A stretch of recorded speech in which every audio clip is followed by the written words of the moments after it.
Bhagavatam. Please accept my... And we are on Canto 1, Chapter 13. And the text for today is prabhuji 31 and 32. I think they are... very good. Is Shashwin going to do the Mangala Charan? I think Shashwin is not well, so I can... would anybody like to do the Mangala Charan? Otherwise, I can do the Mangala Charan. Hare Krishna, can I do, please? Okay, Indulekha Mataji, you can do the Mangala Charan. Hare Krishna. Can you hear me properly? Yes, I can hear you properly. Yes, very well. Thank you. Hare Krishna, everyone. Please accept my humble obeisances. Hare Krishna. Om Namo Bhagavate Vasudevaya. Om Namo Bhagavate Vasudevaya. Om Namo Vasudevaya. Om Ajnana Timirandasya Jnananjana Salakaya Chaksurunmilitam Yena Tasmai Shri Guruve Namaha.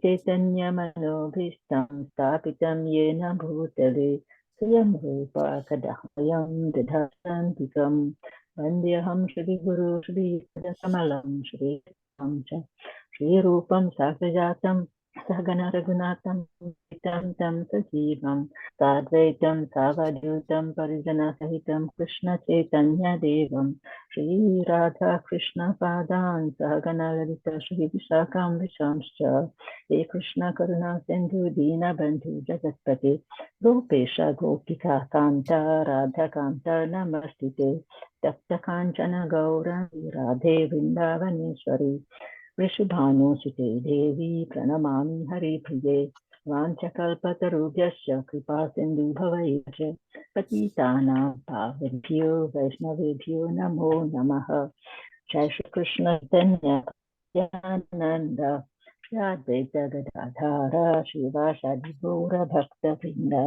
Hare Krishna Krishna Krishna Hare Hare Hare Rama Hare Rama Rama Rama. Would you want me to read the three slokas that we say before reading the Bhagavatam? I can read the sloka for today. Okay. Thank you, Prabhuji. Thank you. Hare Krishna. Hare Krishna. And I think this weekend the clocks in England change, so I think we'll be kind of on a normal sort of a time. There's only 2 hours difference between London and Kenya. So it's Canto 1, Chapter 13, Text 31 and 32.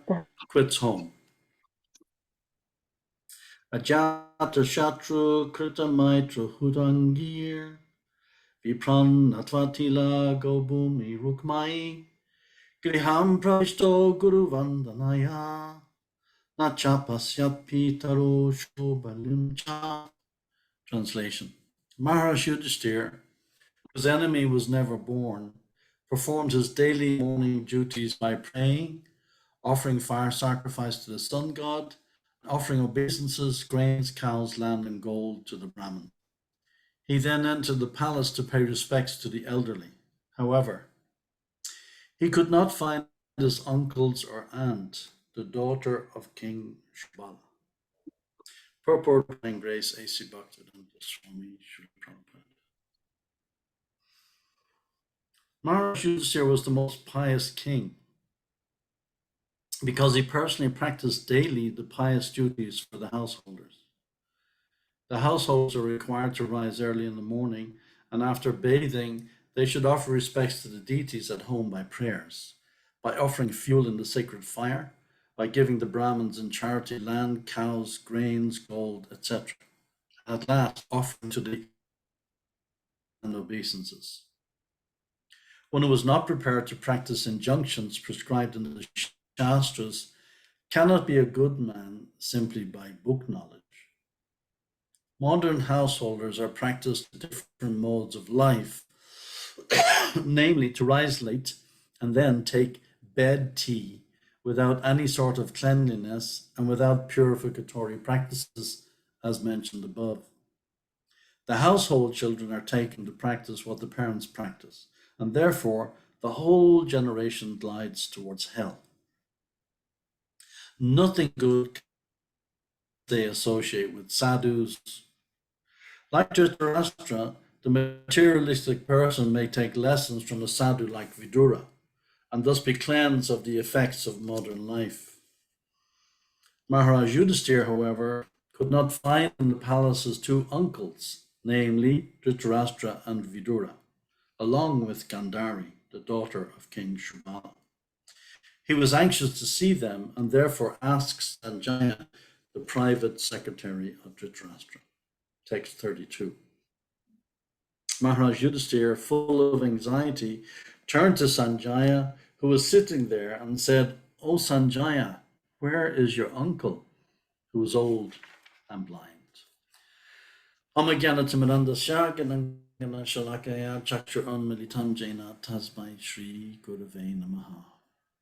This is a lovely section of the Bhagavatam, and I know you've been covering it for quite some time now. It's the first canto. But we're well into chapter 13, and there's so many instructions in this part of the Bhagavatam. We must remember this volumes of the Srimad Bhagavatam were written by Srila Prabhupada in India, and he brought them with him to the West.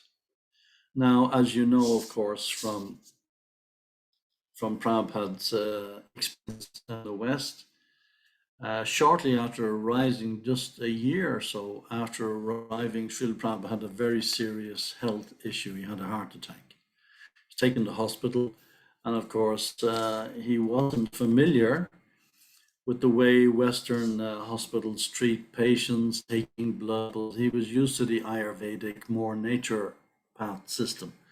So when he got out of the hospital, in fact, it was Brahmananda, he had to rescue Srila Prabhupada from the hospital. He was almost like a prisoner, kept as a prisoner.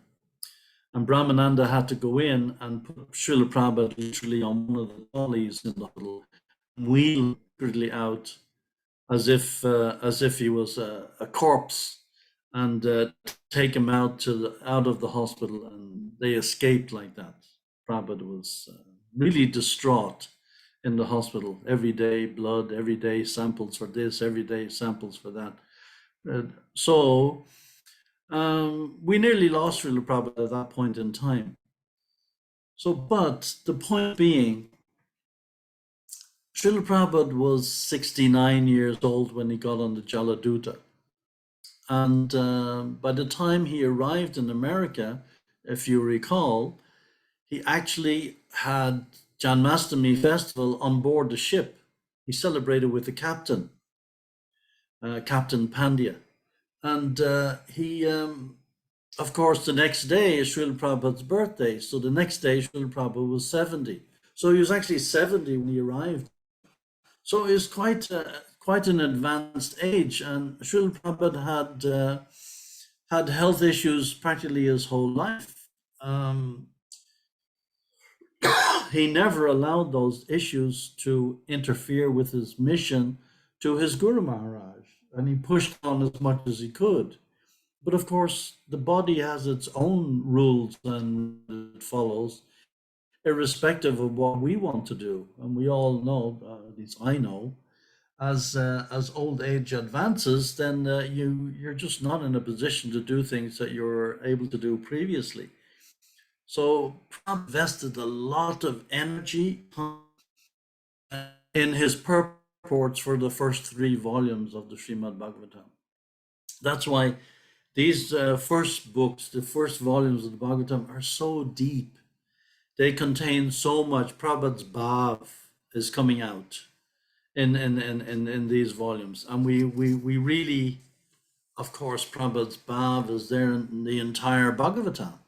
There's no doubt about it. Up to the 10th canto, when Srila Prabhupada translated the Krishna book, is all completed by Srila Prabhupada.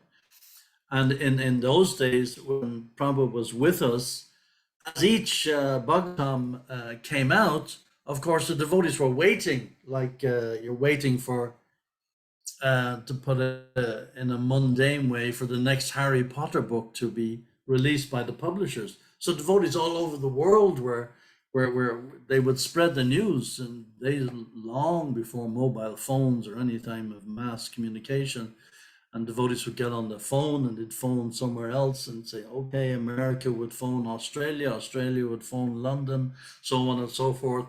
The fifth canto was out, the sixth canto was out, this volume is out, this volume is out. So it was like devotees would just absorb them. And as the books came out, devotees were waiting for these books to be released by the BBT, and devotees would devour the books. Not only that themselves, but they would go out on the streets and immediately distribute them enthusiastically, because they had discussed it that morning in the Srimad Bhagavatam class. As the books came out, everybody was reading them. And we had heard nothing about the Shingadev or Prahlad or Bali Maharaj or Kamsa or none of these personalities. I mean, we were on the first canto, on the first few volumes.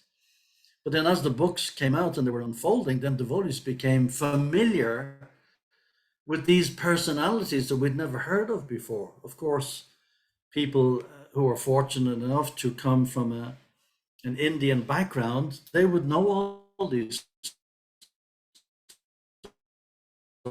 stories very well from childhood, but we didn't. In the West, completely oblivious. And it was just, and then of course, wherever Srila Prabhupada would travel on his journeys to different, Prabhupada traveled the world 14 times. Wherever he would go, he would lecture on the book. Sometimes he would lecture on the book that had just came out, and he would give a series, like for instance, in Prabhupada gave a very famous series of lectures on Rasa Amrita Sindhu, on the nectar of devotion, which everybody should listen to, get a hold of and listen to those lectures. Particularly when the seventh canto came out, the devotees were beginning to see some resistance to other sub-religious followers. They were beginning to attack us. So badly, I mean, firebombing the temple, beating up devotees, kidnapping devotees, and trying to get us away from what the outside world saw as brainwashing. We were being brainwashed. Prabhupada said, yes, we are brainwashing because you have a brain to wash, whereas the outside people, they have no brain. So how can we wash their brain if they don't even have one? So we were being attacked left, right, and center, and in some cases very badly. Devotees even died. One temple, I think it was in a sea, was firebombed. One devotee died in the fire. And so then Prabhupada introduced the chanting of the Nishinga prayers at that time. He said, if you chant this, and he said this should be chanted after every arti. So these things were organic. They were coming out like that organically, and devotees were relishing it and relishing these pastimes of the Lord, relishing these pastimes of different devatas in relationship to the Lord and the different incarnations of the Lord. So we were absorbing these bit by bit by bit as they were unfolding. So, but this first canto, all the devotees will agree, Srila Prabhupada invested so much of his spiritual bhav into these purports. So we can go back to today's purport, where Srila Prabhupada, he of course it's an anecdotal story and we can't place too much emphasis. Yes, completely resisted it as much as possible, and he Srila Bhakti Maharaj appeared to him in a dream on so many occasions. Prabhupada describes that in so many lectures. He said, now's the time, you have to take sannyas, you have to, fulfill your mission. And Prabhupada would, he would resist. So he was trying to persuade his wife to stop drinking tea. Prabhupada really couldn't stand tea. He really hated tea and tea drinkers. So I mean, I didn't know what all the fuss was about when I joined the devotees and people were talking about no tea or coffee. I mean, I could understand all the other things: no alcohol, no drugs, no this, no that, whatever. But I couldn't figure this tea or coffee business. But anyway, I slotted into it. I didn't drink tea or coffee. I wasn't really fond of either, so it didn't really bother me. But when I started reading about Prabhupada, and we can see here, modern householders are practiced to different modes of life, namely to rise late. Prabhupada could not stand devotees who didn't come to Mangalarti, who lived in the temple and didn't come to Mangalarti. And, they'd always find an excuse. Prabhupada, he would go around with a stick and tap them with a stick, wake up, and then take bad tea without any sort of cleanliness and without any purificatory practices, as mentioned above. So it's a fact. I mean, even in English, in the English language, we have this expression, cleanliness is next to godliness. So Prabhupada has given talks on so many occasions where he speak on this particular point. He would emphasize it. He would talk about the karmis. And I have to recall, it's only yesterday that I was a so-called karmi myself. So I'm coming from that area. I'm coming from that mode, and I can relate to how difficult it is to give up the Western way of life when you're born into it, and you know nothing about Krishna. You know nothing about the philosophy. You know nothing about the gopis. You know nothing about Mahaprabhu, Lord Chaitanya, Lord Nityananda. It's all alien to you, completely different. So I can relate to people, finding it a little strange. Well, why can't you drink tea? What's wrong with tea? What's wrong with coffee? But then there's a whole aspect of that goes with it. There's the cleanliness. For instance, Prabhupada saying here, they take bed tea without any sort of cleanliness. How's this possible? Because people are not cleaning. Prabhupada explained so many times, the mouth is the dirtiest part of the body. And we imagine that where we pass stool, that's the filthiest part. It's not, it's the mouth. It contains a lot more germs than any other part of our body. So if you just drink tea and no cleanliness, no cleaning your mouth, no cleaning your teeth, nothing, no shower before you do your breakfast or your daily routine, this is filthy. This brings on disease. Cleanliness is next to godliness. So it may seem like a simple thing, and it may seem like, why is he writing about that? But everything in Srila Prabhupada's purports has a purpose. Sometimes we may not be able to see the purpose immediately, but there is a deep, deep, deep purpose behind everything Prabhupada is writing here. And Maharaj Yudhisthira was the most pious king because he personally practiced. Now, of course, nobody is expected to, behave like Maharaj Yudhisthira. Rise early in the morning and after bathing, those are of us. And whether we're living in the temple or not living in the temple, rising early in the morning and bathing and doing some puja, some small, no matter how simple it might be, offering a little flower or a fruit or whatever it is that's within our grasp, within our reach, we can do. And at least doing a small little puja, chanting our rounds. This is the way to begin the day. Here, of course, Maharaj Yudhisthira, who's the king of the entire planet, as it says in the translation, whose enemy was never born. He never had an enemy. Of course, Duryodhana was the exception. But everybody loved Maharaj Yudhisthira. Everybody, even Dhritarashtra, who's whose sons were defeated by the Pandavas, he loved Maharaj Yudhishthira. So then, of course, Vidura comes along. Dhritarashtra is living, supposedly trying to live and squeeze out, that chewing the chewed, squeeze out the last little bit of juice from his position of power and majesty and kinghood, because Yudhishthira Maharaj, because he was so respectful to Dhritarashtra, he gave him the impression that he was still the king. And Yudhishthira Maharaj would go in and practically worship Dhritarashtra, as it's described here, offering obeisances every morning to the elders. He would go in and look for his uncle and look for Gandhari and touch their feet and offer obeisances to them. So Dhritarashtra, he thought, well, I'm still in charge here. But it was an illusion. It was just out of respect. Maharaj Yudhishthira wasn't trying to mock him. He was genuinely doing this, considering himself to be Trinadapi Sunichinat, Aurora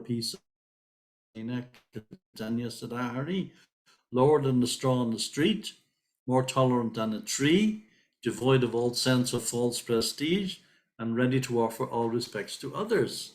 In such a state of mind, one can chant the holy names of the Lord constantly. So Maharaj Yudhishthira was a pure devotee. His name was Dharmaraj, Raj, the king of Dharma. Dharma resided in the very personality of Maharaj Yudhishthira. So when he went in and he couldn't find Dhritarashtra, he was distraught. But we can see here what did Maharaj Yudhishthira by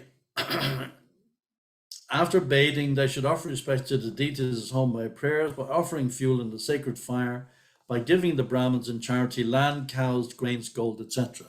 So, I don't do that, but I'm not Maharaj Yudhishthira. I'm not the king of the planet. I don't have any land to give. I don't have any cows. I don't have any grains except what I buy in Aldi. And I certainly don't have any gold. So, but this is the example of what the great man, the common man, may not be able to follow to the extent that Maharaj Yudhishthira did, or the way Srila Prabhupada is describing here. But that doesn't mean that, well, that was Maharaj Yudhishthira, it's impossible for me, I can't do anything like that. No, to the extent that you can involve yourself in the process and you can connect.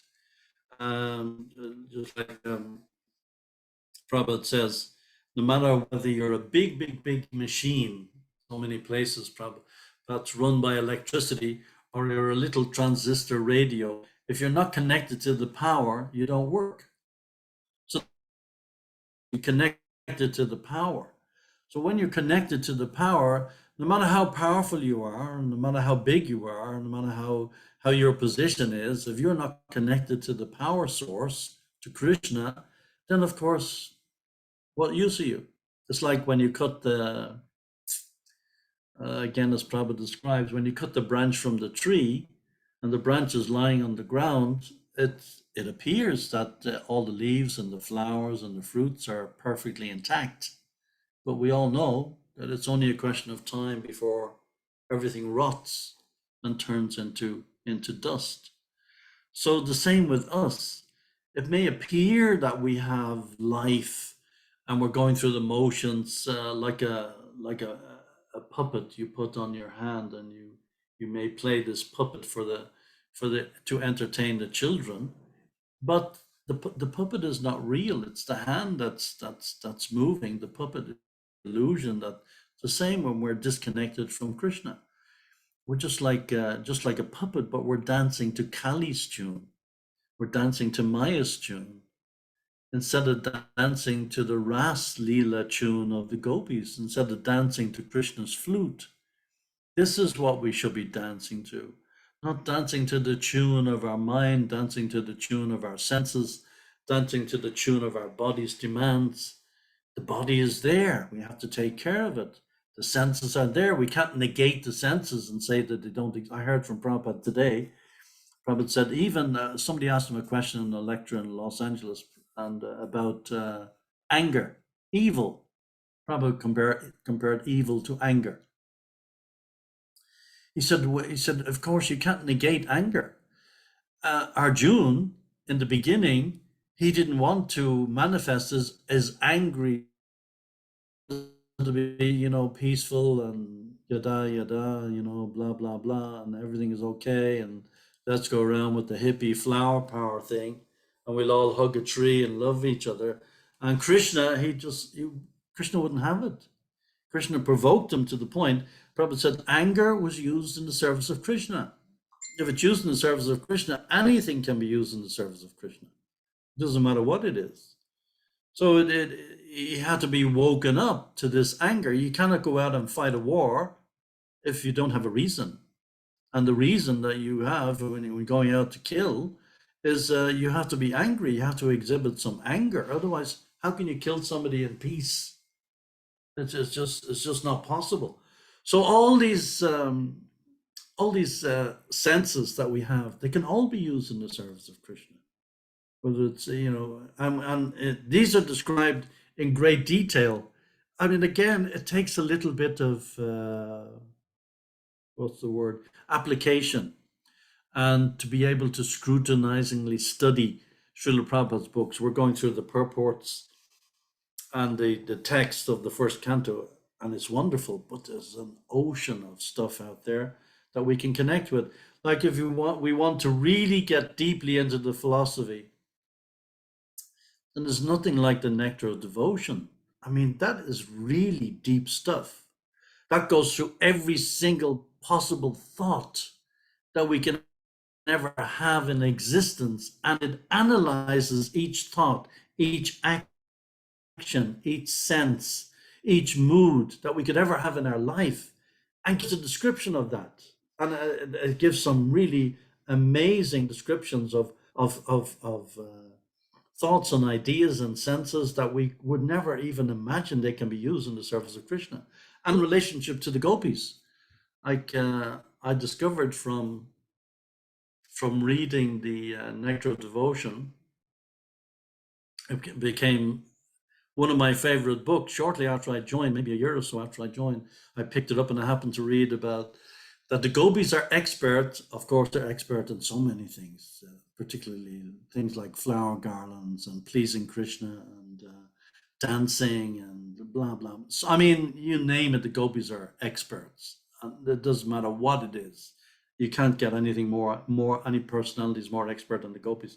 But one thing I was really intrigued, because that's my background. I did mechanical engineer as my background, and I studied the metallurgy. The gopis are expert metallurgists. I was like, oh, did I read that right? I was so intrigued, because they're making jewelry, and they're making all kinds of gems and using all kinds of precious metals. And I mean, everything was done. It's not like that it's the spiritual world is some airy fairy place, where everybody hangs around just, do nothing all day. They're engaged. The material world is a reflection of the spiritual world. So whatever we're doing in the material world is done in the spiritual world. And Krishna, if he doesn't get what he wants from the spiritual sphere, like he wanted to engage his anger. He wanted to feel his anger. So he arranged to hold the Jayam Vijay Leela so they would be cursed, and so he can engage his anger in a big fight. You're not going to fight with the gopis. You're not going to fight with Nanda Maharaj. So Krishna, he also likes to experience. Ravan, he engaged Hiranyakashipu, and they had their fight, and it's all a part of the spiritual aspect. And what would we be doing if we weren't talking about Hiranyakashipu and what a bad guy he was? I mean, if you read the shlokas from the seventh canto, when Hiranyakashipu is giving the eulogy for his brother at the funeral of his brother in front of all the wives of Hiranyaksha.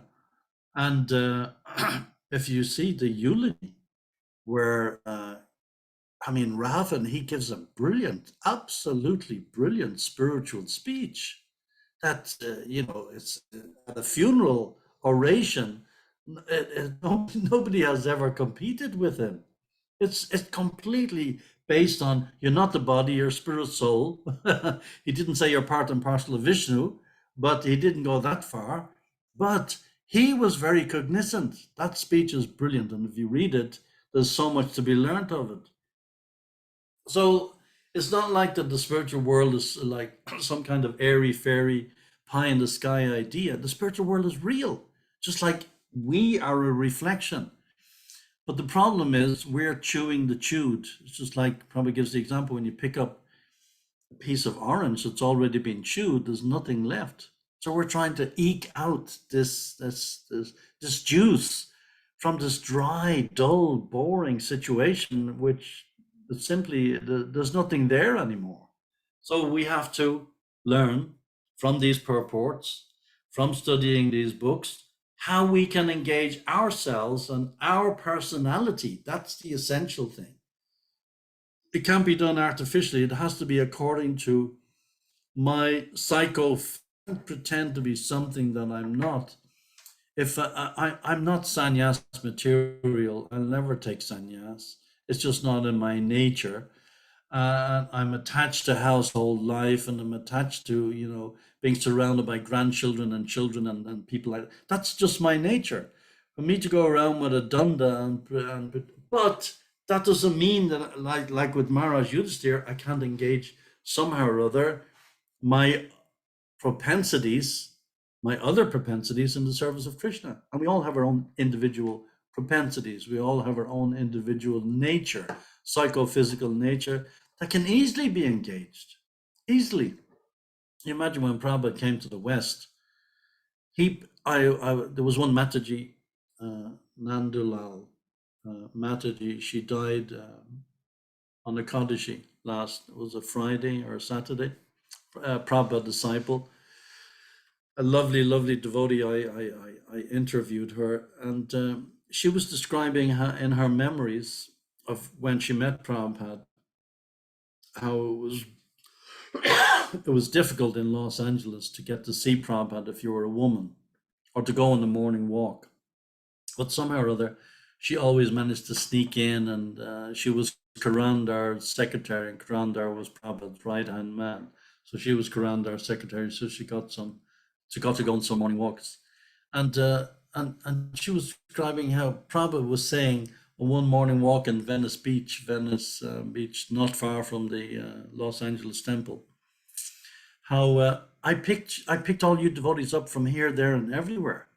And interestingly enough, and this is a fact, so many of the devotees, they themselves weren't butchers, but their fathers were butchers. Their fathers worked in slaughterhouses, to selling meat or having meat shops, or working in slaughterhouses directly themselves.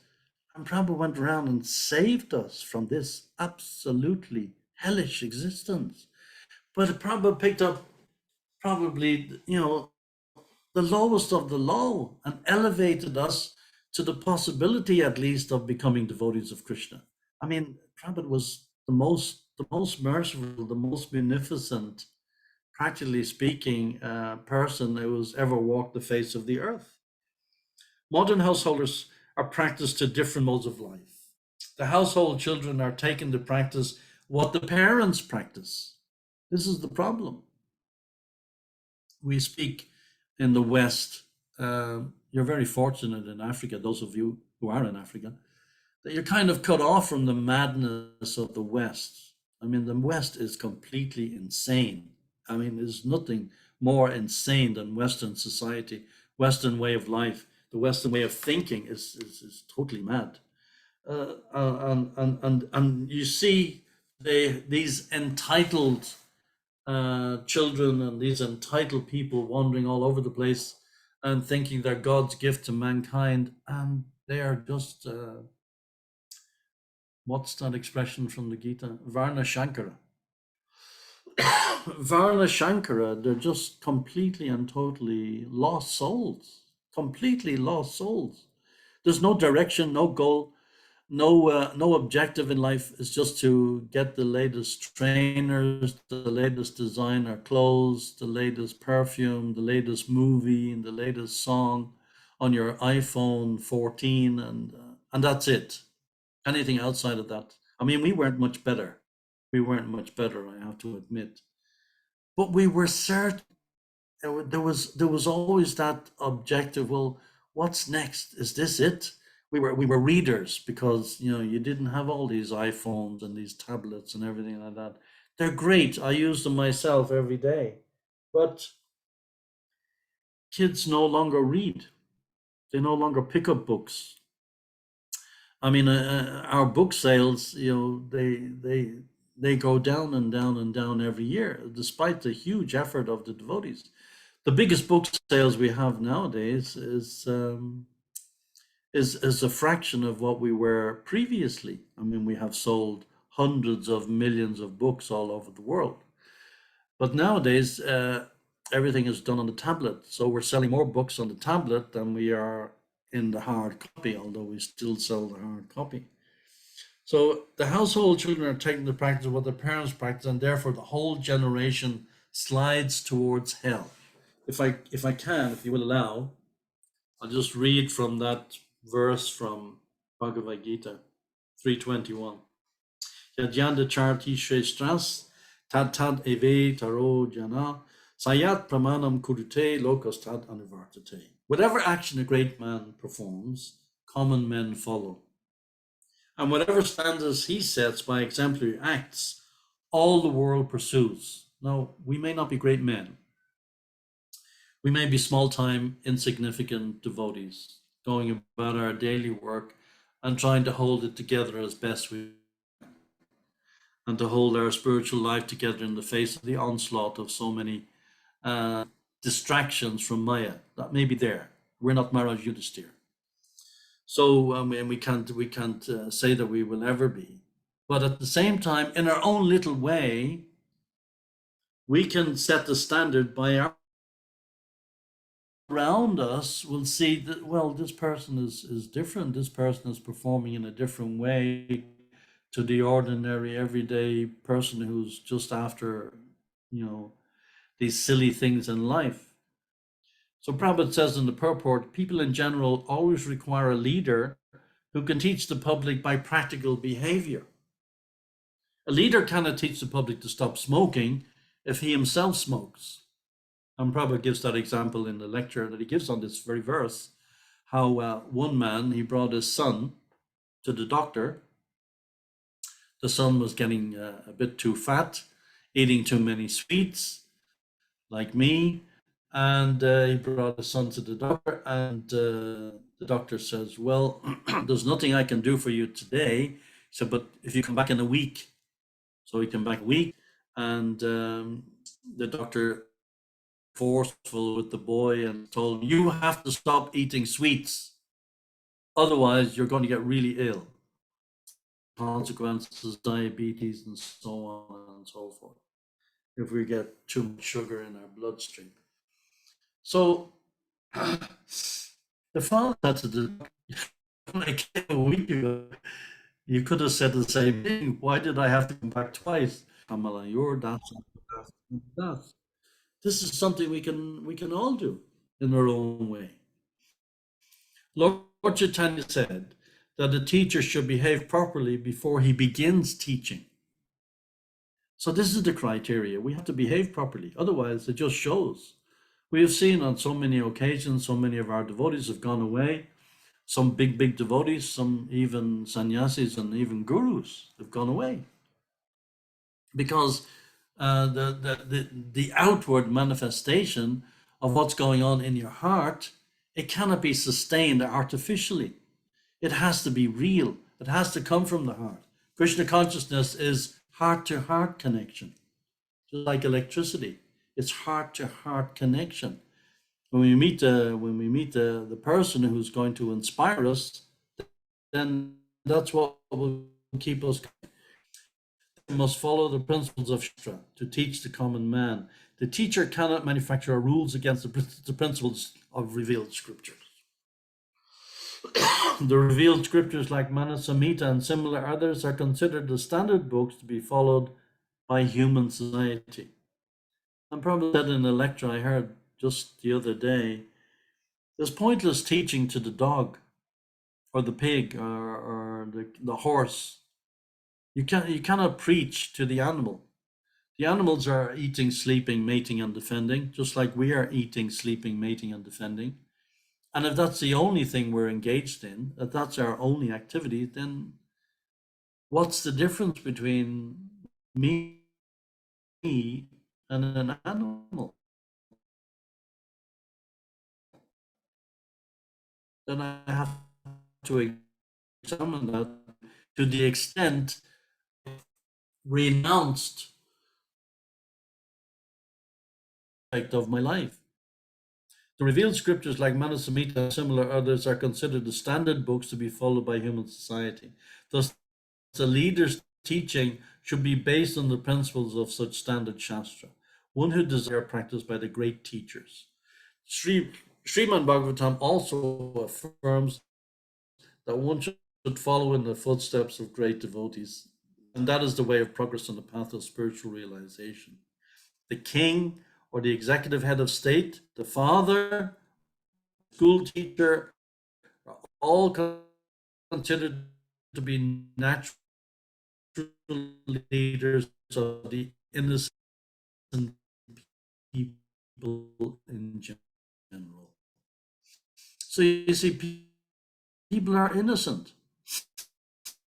They don't know, just like we didn't know in the West. Gita is to be done. We're learning what is to be done, what is not to be done from Prabhupada.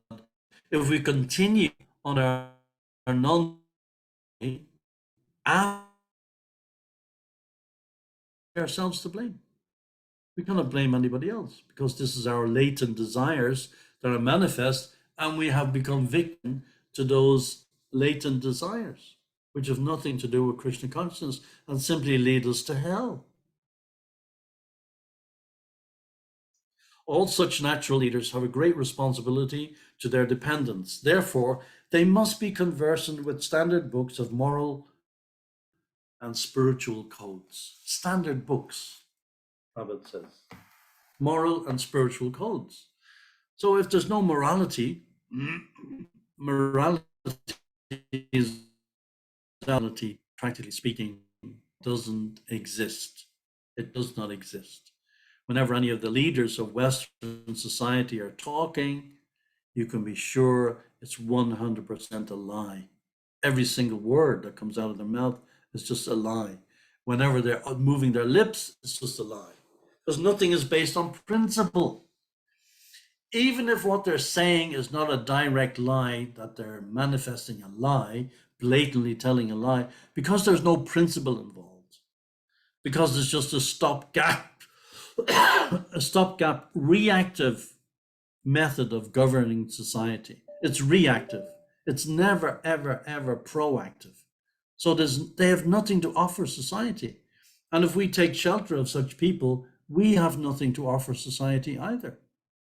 So you sometimes see it, certainly here in the West, certainly in America, and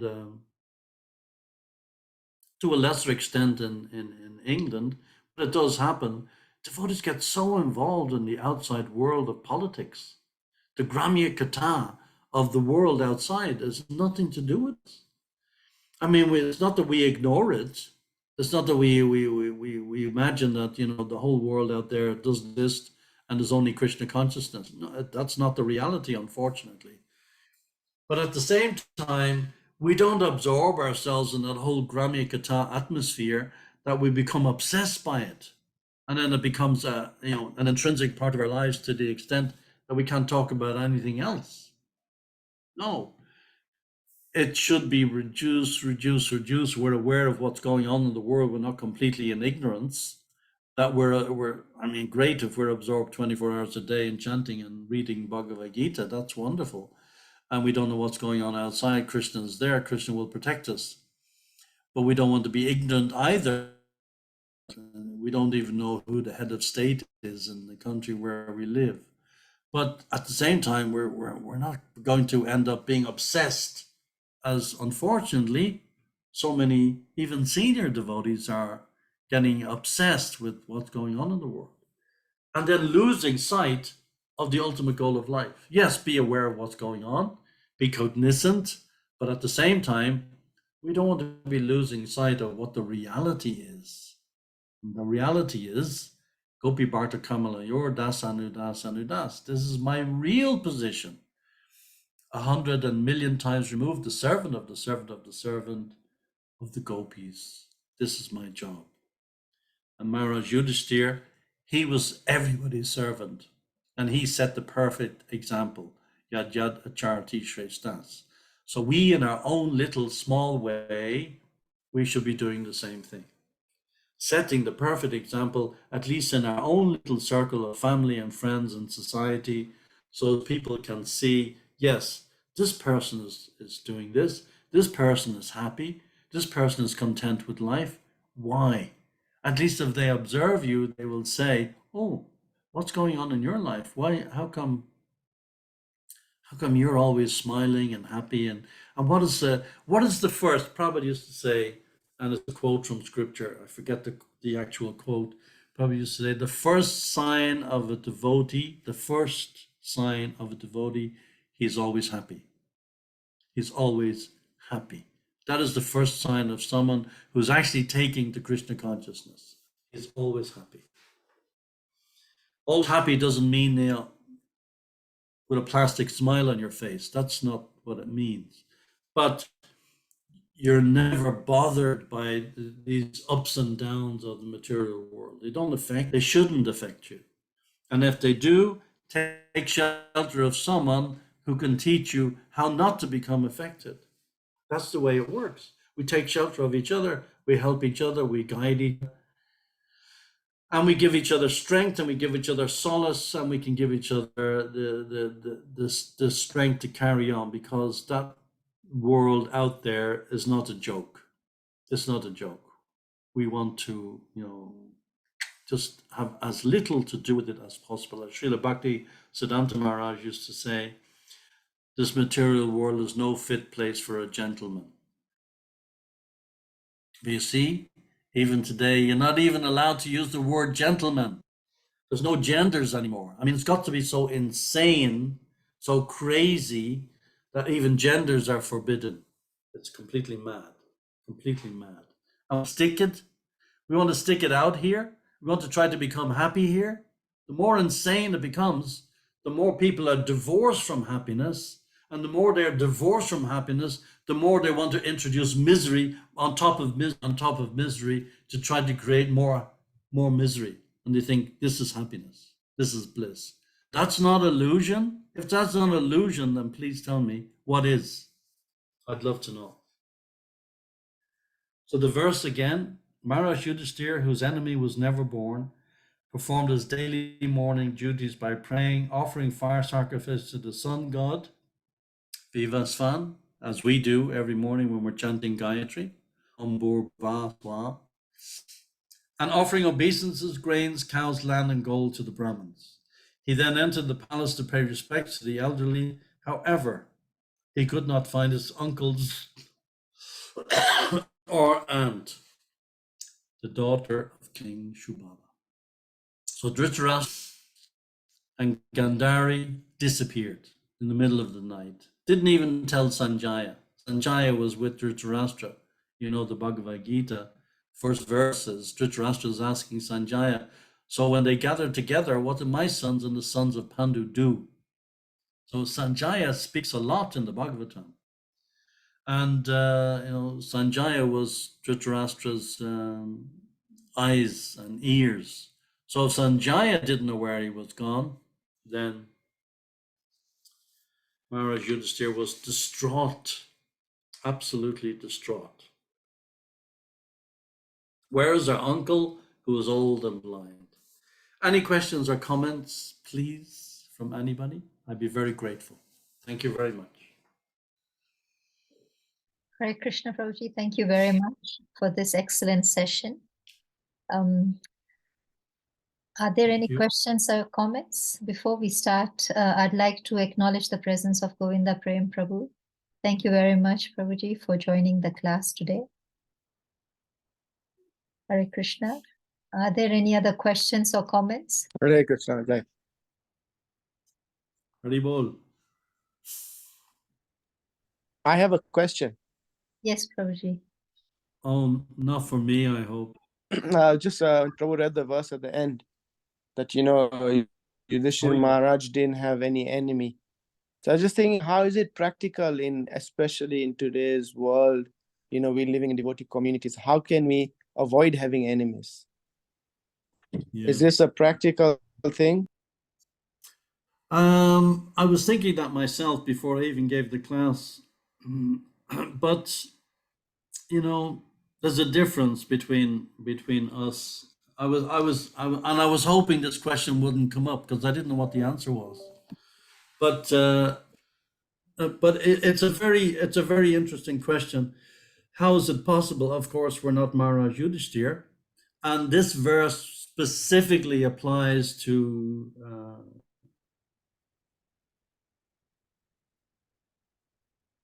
a devotee doesn't have any enemy ultimately, because a devotee is only interested in the welfare of others. He doesn't care about himself. He doesn't care about his own welfare. Srila Prabhupada didn't care about his own welfare. He left Vrindavan to come to New York, the most horrific place on the planet. I've lived there. I couldn't believe it the first time I arrived there, how dark and dismal it was. I couldn't understand why everybody was so mad to go to America. But Prabhupada didn't care for himself. He only cared for others. So a devotee, in that sense, who doesn't care for himself, only has others' welfare in his heart, only. Then if you're concerned only with the welfare of others, you only want to see good for others, you only want to see the good in others, and whatever good is not there, that hasn't been manifested yet, your only goal in life is to extract it so that person can see the good that's in themselves. And it's only a devotee can do that. Nobody else can do that. So in that sense, I don't know if that answers your question. I was thinking about this myself today when I was preparing for the class, and I was thinking, well, that is it's a very good point. But ultimately, it's up to us, really, isn't it, to become that person who doesn't have any enemies, who is actually a devotee, is aspiring to just simply and totally immerse himself in doing good for others and doing good for the world. And ultimately, by doing that, doing good for yourself, doing good for myself. And if I can get past the stage, I'm speaking of myself here, if I can get past the stage of being completely self-absorbed and actually absorb myself in the real self, which is the spirit soul connected and parcel of Krishna, and rather absorbing myself and trying to satisfy the needs of my body, my mind, or my so-called intelligence, then of course someday I might be in a position where I can be concerned with the welfare of others.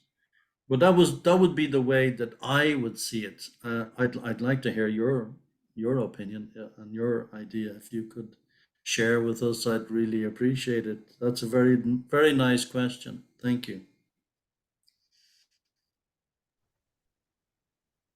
Hare Krishna. Hare Krishna, devotees. Krishna, can Govinda Prabhu answer, please? Indula Mataji. Yes. No, go ahead, Prabhuji. Prabhuji wants to talk. Let him go ahead. No, it's okay. I just wanted to appreciate your answers. It's really good what you said. Yeah, I mean, you have more experience. We are still on this path learning. Thank you. Only it was. Thank you very much. To be able to, just one verse. Imagine just one verse. The other verse didn't have a purport, and you picked, as Srila Prabhupada says in the introduction to Bhagavad Gita, we should scrutinizingly study his books. And you see that one just that one little part of the sentence that you picked on to ask a question, and how much thought that you place in that little part of that sentence, and how much thought I had to place in that part to try to answer. So you imagine when we're absorbed in this, how much we can get from scrutinizingly studying these books, these purports of Srila Prabhupada's Bhav, which we have available to us 24/7. Thank you, Prabhuji. Thank you very much for this nice class. It was really enlightening to maybe for everyone, not for myself. And one thing is, yesterday, I think one devotee was asking about if Queen Kunti accompanied Gandhari and Dhritarashtra. So here we see that Maharaj Yudhishthira didn't mention about Queen Kunti. He mentioned about Nandi, his aunt and two uncles. So that means that Queen Kunti didn't go to the forest with Gandhari and Dhritarashtra. That was a question from yesterday or the day before, I think. And coming to Sanjaya, he narrated a lot. He narrated 41 verses throughout the Bhagavad Gita, more than just narrated only one. And also, this Prabhuji is asking about enemy. So who is our enemy? Who is our greatest enemy? Our enemy is our own mind, the way we deal most like a ferocious enemy. So we should start from dealing with our own mind first, and then we see outside. Then we will see no enemies outside, because we know in Mahabharata when what's his name, Duryodhana was sent to look for who was the nicest person, and he said, I cannot find anyone nicer than me. Best, I am the best. Duryodhana said that. And then Yudhishthira was sent to say who is the worst enemy. And he said, I couldn't find anyone worse than myself. So you see, it's a comparison is here. So we should know that our great enemy is our heart, is our mind. Because we listen to our mind, we get astray. So we should use our intelligence and curb the mind. Hare Krishna. Jai, very nice. Thank you very much. Thank you very much, Mataji. Prabhuji, when I was, as you were reading and going through the session today, I was thinking about something that very unpleasant thing happened to us, and people kept on asking us, do you have an enemy? Do you have an enemy? And we couldn't think of anybody who could do what they did to us. But after much thinking about it, there was a message in what happened to us. So when Krishna wants your anarthas to be removed, he puts a situation like that. So that is what we learned from the experience, that it was something to do with us, and something that we were holding on to that needed to be released. So sometimes it is a message from the Lord. Arya Govind Prabhu, kindly unmute and. Hare Krishna Prabhu, Dandavad Pranam. Thank you for the wonderful class and then question and answers. I was just thinking about the question of enmity. The enmity does it have two angles, that you can have a person being enemy to you, and then you don't have that feeling of enmity towards them? Is that a possibility? Because enmity has two sides of a coin. Yeah, I seem to attract that kind of a mood everywhere I go. I sometimes I sometimes wonder, well, what did I do? Did I stand on his toes? Did I take his burpee without him, or whatever? And it's who knows, Prabhu? Who knows what the answer to that question is? Again, aren't we all connected in some way or other karmically? I mean, do we accept that? Do we believe it? And do we try to see some kind of a reason in what's going on in our general lives separately from Krishna consciousness? We can't. I I really don't know what the answer to that is. But yes, we do have people who have these feelings towards us of negativity, which we don't share with them. It happens. I think it happens to everybody in their life. And I think for the most part, it's a kind of an innocent thing that we go through, but who knows where the innocence was previously? Who knows? One time in England, a long time ago, maybe 10 years ago, in the middle of winter, I was coming from Wales. I broke down on the motorway on the hard,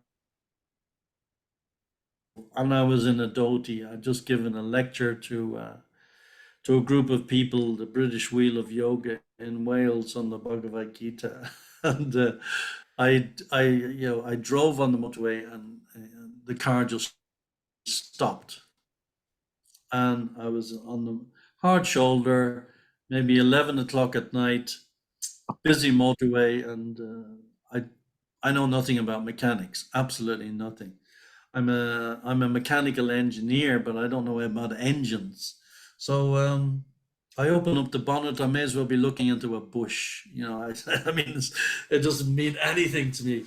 And somewhere out of the blue, this man came along, pulled up behind me, and he said, "There's a problem." I said, "Yeah, I just don't know. It just stopped, and I haven't got a clue." So he looked. He had a torch. He looked.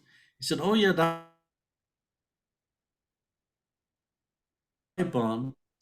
Like it took him 2 milliseconds. He said, "There you are. You're fixed." And I closed the bonnet, started the engine, and boom, I drove all the way back to England without. That was the problem. But I was thinking, how am I going to get out? I called the AA. Where did that man come from? I haven't got a clue. What connection did I have with him in a previous life? What connection did he have with me? I have no idea. But Krishna sent him along. Now that was a positive experience. There are also so many negative experiences we go through in life constantly, and we don't know where they came from. But we do learn something from all of these negative experiences. We really have to learn to be detached. If we're after, profit, adoration, and distinction, we're in the wrong group. We're in the wrong philosophy. We're definitely, we're in the wrong place completely.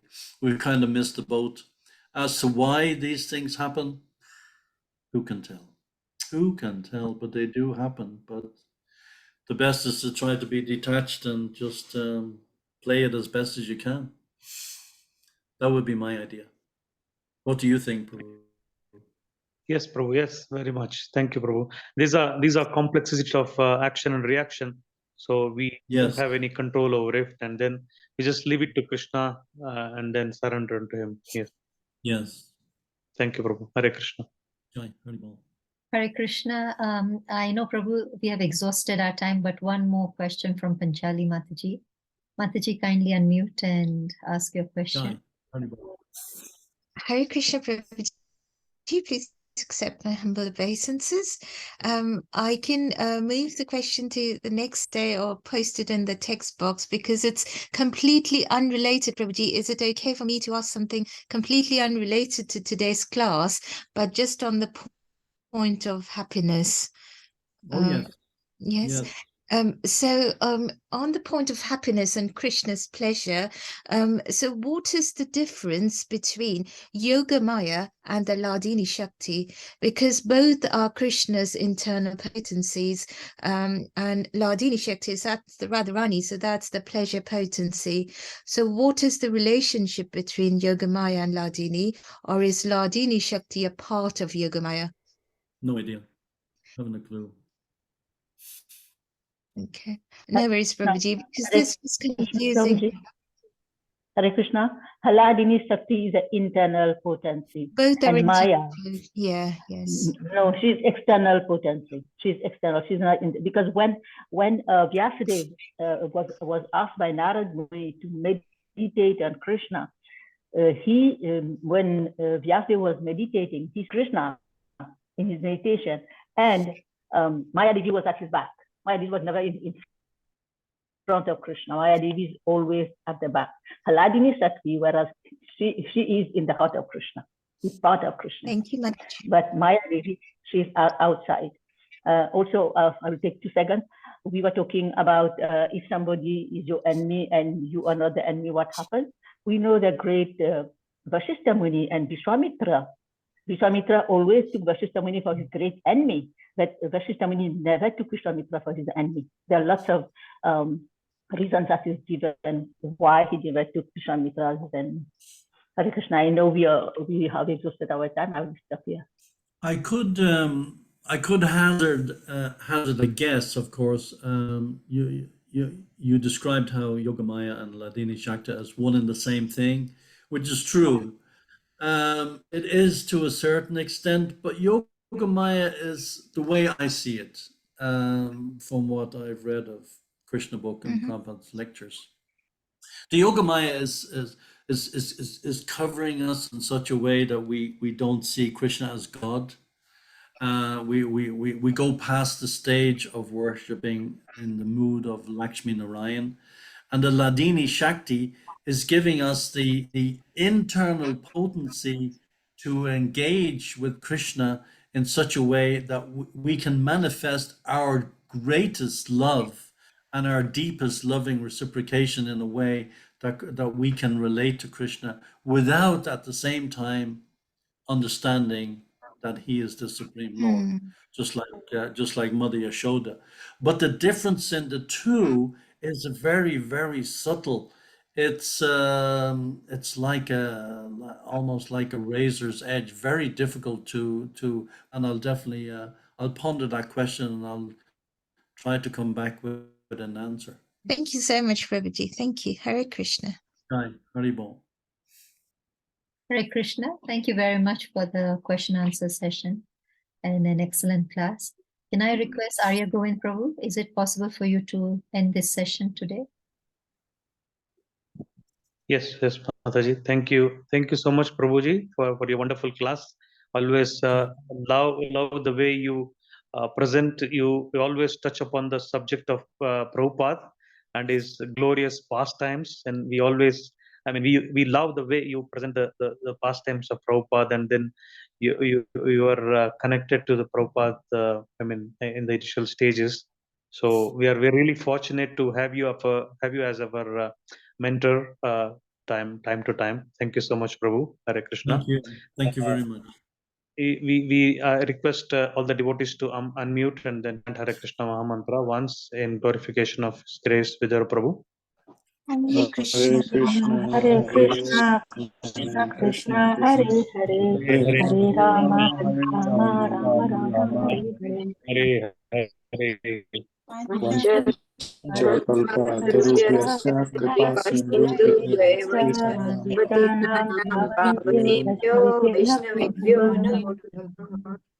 Srila Prabhupada ki